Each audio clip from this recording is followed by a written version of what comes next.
Well, some of the voluntary work I do, like engaging older people, one of the main things is on a Tuesday there's something called Internet Help Cafe in the Royal Oak, which is just simply helping older people get on the internet and stuff like that, which when I was kind of asked to do that, I was thinking, why have they asked me? Because I'm awful with technology and stuff, like when it comes to internet, but it's so simple, just things like teaching them how to set up a Facebook account, and some of them are like, why would you want Facebook? And they end up having their own account and talking to people all over the world, and they love it. And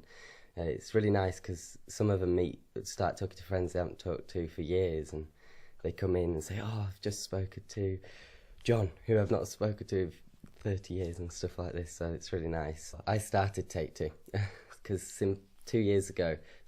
now, there was something called Take One in Settle which got closed down, and I went up to them like, oh yeah, please let me do it, and they were like, you don't know what you're doing now. So now a few years down the line I've gone back and I've actually started it up myself, which means I've had to start from scratch. Well, Lad was the first ever sort of experience in the acting world I'd done. That was about 3 years ago now, and it was just advertised in the local paper for a tall, handsome 18-year-old, and there I was, short, 13, big eyebrows. I didn't think I stood a chance, but I went in, I did my audition, and they actually changed the script, and I was the main part in that. I played Tom Proctor, and it's all about how it's just a basic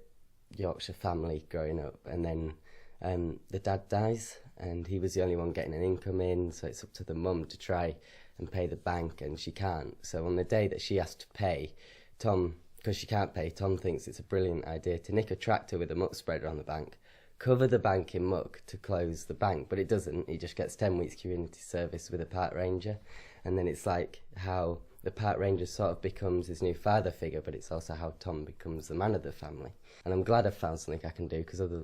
can't do anything else. I would have been unemployed somewhere, so I'm glad I'm not going to be unemployed now.